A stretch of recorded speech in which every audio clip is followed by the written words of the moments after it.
G'day guys.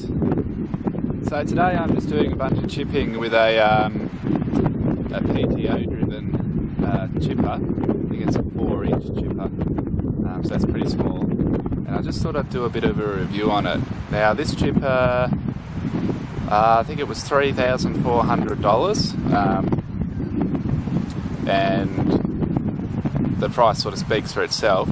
It does the job, but it's not that great. It's driven off a larger tractor, so that helps it, with that extra power behind it. But I'll give you a demonstration on it in work, and so you can actually see it. So actually, before I show you the chipper in action, I'll just show you the chipper itself. This is it.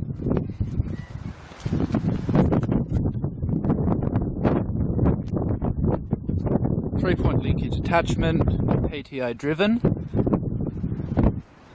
The remotes come off, hydraulic remotes come off and feed the power rollers, which they're the hydraulic motors for the power rollers. You can adjust the hydraulic flow with the valve there. That's pretty good.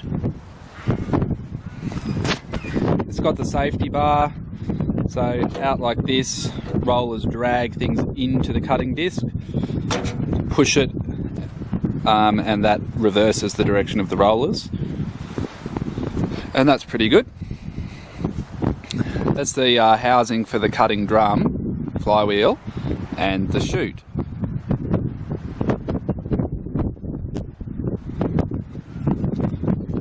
Now I'll show you the cutting wheel, the feeder rollers there. There's two in there, one on top, one on the bottom.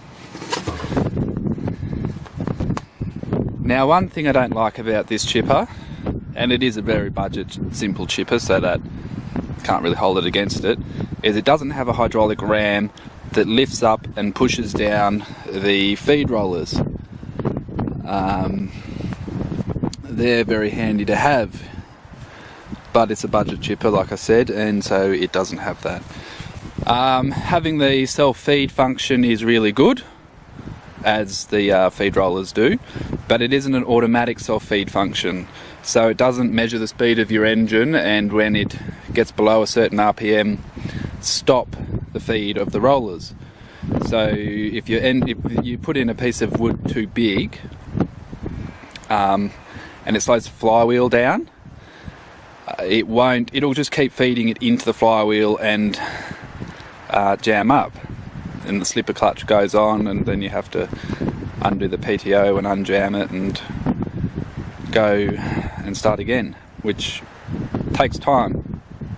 If you're making money on it, it's downtime, but it does work fairly well for what it is. But that feature would be nice as well. On this tractor, it's not such a big deal because it's quite powerful, and so it does take a lot before it jams up. Although it does jam up sometimes, but it doesn't bog the tractor down. It jams the flywheel up and slips the slipper clutch, which is good for protecting the parts, but you still have to disengage the PTO, shut down the tractor and unjam it. So what are my impressions on it? Having used Bandits and Vermeers before, I'm a bit spoilt. The big trailer mount chippers are just far superior. There's no shortcuts taken. They also cost a hell of a lot more though, but they do have those features that are nice that I was just talking about.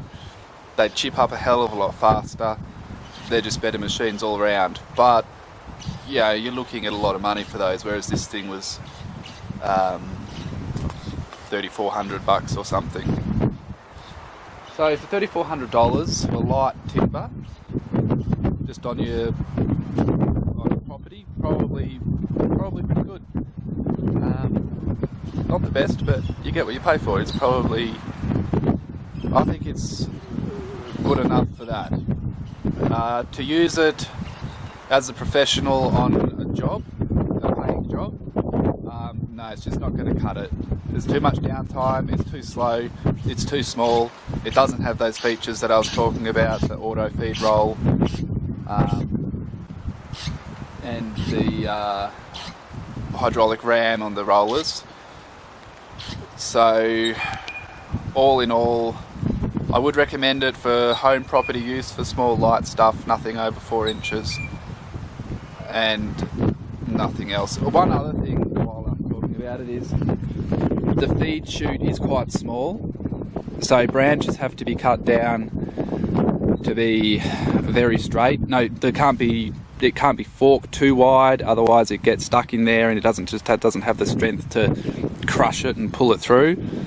The hydraulic ram on the feed rollers is really good for that, because you can force the rollers together and get extra bite in the timber, but this doesn't have it. So that's one other thing as well. If you're trying to chip, say, something like Gladitsia, where the timber's just every which way, the branches are every which way, it's going to be a real pain. Whereas if you're putting through the maples, elms, they grow relatively long, slender limbs. That's what this is much better at. This is pine I'm putting through it, so it's a soft timber. Again, the branches themselves are pretty long and straight, although they can get a bit munted sometimes and you have to cut them up further, but I think this video is getting long enough, so I'll show a clip of the chipper in use and yeah, make up your own mind.